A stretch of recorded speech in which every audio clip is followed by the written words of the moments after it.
Now, soldiers are becoming a feature at Eskom power stations. President Cyril Ramaphosa has authorised the deployment of 880 members of the South African National Defence Force to safeguard the stations.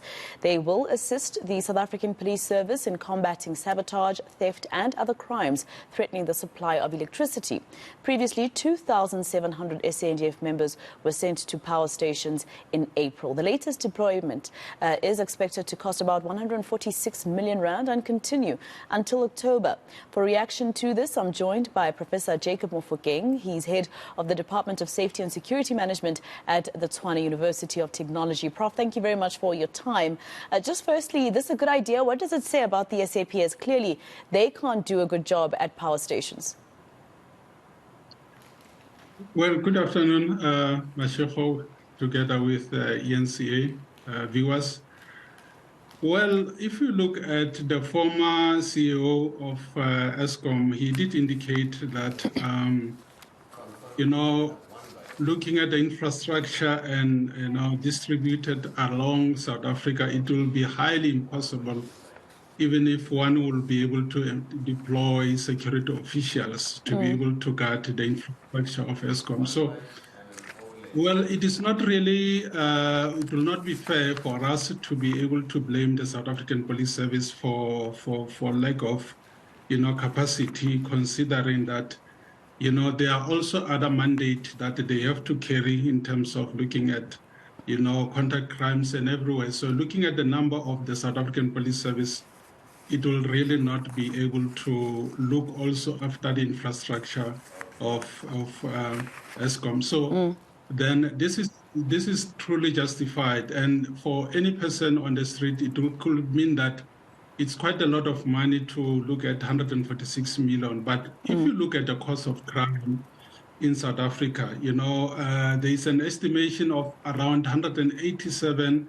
billion, that the South African businesses, including the government, are losing towards crime, because also that also include, the loss of income for businesses. And we make an estimation of 7 billion, for those that are related to what we are talking about today, where there is an attack on infrastructure, vandalism, theft. So yeah. For the president to appoint that, it is truly justifiable.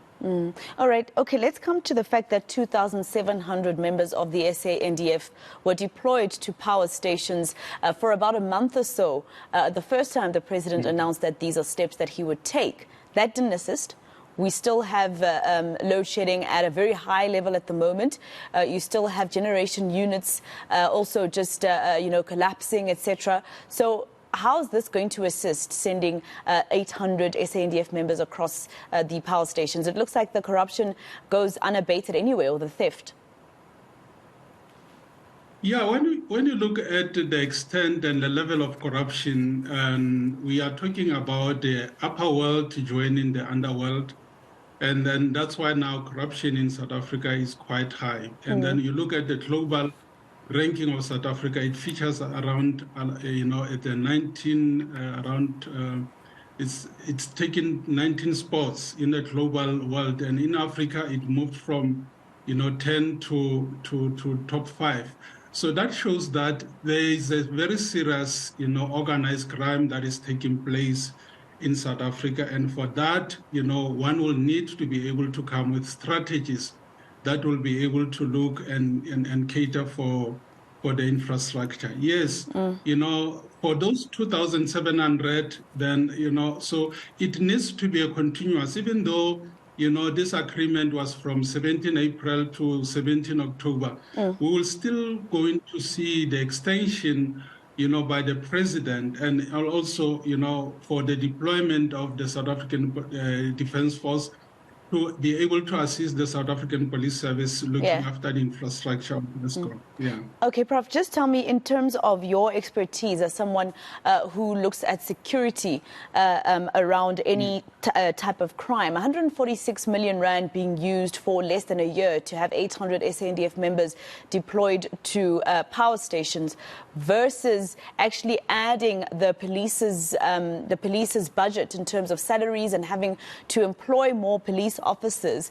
Which one would be better? Why do we have the SANDF? Is it because the SANDF uses live ammunition and maybe they'll make sure that the criminals are more scared than they are when they just see police officers? Well, it will take quite a process for the state to be able to look into building capacity. Firstly, it's a process to recruit, police officials and to train them, as well as, to look for suitable accommodation. But for now, as a short term, it is doable that, the president will be able to take those 880 that are already within the employ of South African Defence Force, so that for time being to be, to look after the infrastructure. So I think what is important is then for a long term, it is necessary then to look at really recruitment of security officials that needs to be, deployed across, South Africa to be able to look at the infrastructure. Talking about also the salary, so it is also something that the Treasury together with, the president has to look into, things like that, how many, more forces or police officials need to be recruited into consideration to other costs, beside, just deploying them in those sections. So it is something that is, we are looking at the long-term, strategies that needs to be implemented in South Africa. Well, I wonder if it's going to work, because we still have very bad load shedding at the moment, and it looks like the theft actually happens at a much higher level than just simply officiating arrests, because of course the SANDF can't do that, and the SANDF finds you, they call the police arrest you. It looks like it's something much deeper than just some ordinary South African making their way into power stations. There are national key points, and it's not just anybody who can get in there anyway. So it looks like it's an inside job, the theft that's happening at Eskom. And I just wonder, I guess you're agreeing with the President, Prof, that the SANDF will make a difference from the inside. For now, yes, it will make a difference from the outside, but within the Eskom itself, as we are aware, as well as the allegations that are made that, there are, internal, sabotage within Eskom, as well as those that are from outside that are targeting the infrastructure for whatever reason. So it really needs the high intelligence, because currently, whenever people have been arrested, those are the runners, but not the masterminds, behind all this kind of sabotage. So we need to look at the crime intelligence. We look at other, intelligence services within South Africa to be able to really to pull up their socks, so that, whatever initiatives are being brought, they should holistically, work towards reduction of, power failures, sabotage, thefts of infrastructure. Well, I guess it shows the desperation from the president's side in terms of protecting that infrastructure. Professor Jacob Mofokeng from the Tshwane University of Technology, thank you for your time.